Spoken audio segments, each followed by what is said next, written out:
देर के बाद दोनों लड़के इन्हें अपने घर ले आते हैं, जहाँ पर दोनों लड़कों की बूढ़ी माँ कैटी और नैन्सी का अच्छे से स्वागत करती है। दोनों को घर के अंदर बुलाकर खाना और ड्रिंक पिलाती है, लेकिन तभी दोनों लड़कियां नोटिस करती हैं कि हमें साफ साफ कुछ भी नहीं दिखाई दे रहा, जिससे दोनों को तुरंत समझ आ जाता है कि असल में हमारे ड्रिंक में कोई नशीली चीज मिलाई गई है। यह देखकर लड़कियों को पूरी कहानी समझ में आ गई और तेज रफ्तार के साथ बाहर की तरफ भागने लगी। उनके पीछे पीछे जैक और लुकस भी इन्हें पकड़ने जाते हैं और थोड़ी देर में इन्हें पकड़कर वापस अपने घर के अंदर ले आते हैं। इसके अगले सीन में हम जंगल के बीचों बीच दो कंटेनर को देखते हैं और उनके अंदर से कैटी और नैन्सी बाहर निकल कर आती है। दोनों के हाथ में हथकड़ियां लगी हुई थी। दोनों बाहर आते ही जोर जोर से मदद के लिए आवाज लगाने लगती है, लेकिन उनकी आवाज सुनने के लिए इस गहरे जंगल में कोई भी नहीं था। इसी दौरान यहाँ पर जैक आता है और कहता कि तुम्हारे चिल्लाने का कोई फायदा नहीं है, क्योंकि तुम ऐसी जगह हो जहाँ पर दूर दूर तक कोई भी इंसान नहीं है, इसलिए तुम मदद की उम्मीद तो बिल्कुल छोड़ दो। यहाँ पर तुम्हारी मदद करने कोई नहीं आने वाला। तभी यहाँ पर बोरिस नाम का एक अधेड़ उम्र का आदमी आता है, जिसके हाथ में इनमें से एक लड़की का फोन होता है। बोरिस कहता है कि तुम्हारे फोन पर जैसन नाम के लड़के का मैसेज आ रहा है और तुमने इसे जो पहले रिप्लाई किया था उसमें तूने लास्ट में एप्पल लिखा हुआ था, तो मुझे बताओ इस एप्पल का क्या मतलब है। जिस पर लड़की कहती है एप्पल एक कोड वर्ड है,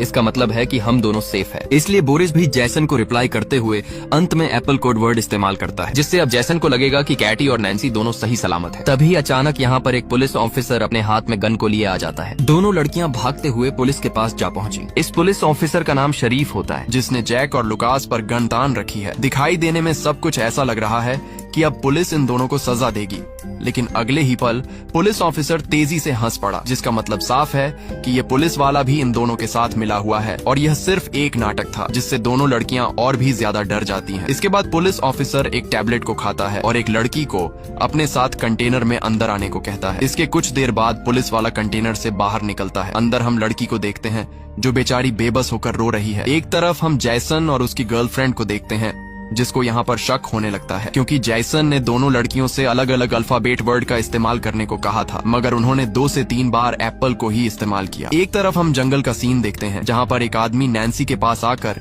इसके शरीर पर अपनी जलती हुई सिगरेट को रख देता है, जिससे नैन्सी जोर जोर से चिल्लाने लगती है, लेकिन यह आदमी फिर भी नहीं मानता और इसके पास जबरदस्ती करीब आने की कोशिश करता है। अब यहाँ पर हमें सच्चाई का पता लगता है कि जैक और लुक्स इन दोनों लड़कियों के सहारे अपने लिए पैसे कमा रहे हैं और ये कोई पहली लड़कियां नहीं हैं, बल्कि इससे पहले भी इन दोनों ने काफी लड़कियों को अगवा करके उनके जरिए अपने लिए पैसे कमाए हैं। एक तरफ हम जैसन को देखते हैं, जो कैटी और नैन्सी का पता करने के लिए न्यूयॉर्क के उस जगह पर कॉल करता है जहां पर दोनों लड़कियां पढ़ने जा रही थीं, लेकिन जैसन को वहां से जवाब मिलता है कि वह अभी तक यहां पर नहीं पहुंची, जिससे जैसन का शक यकीन में बदल जाता है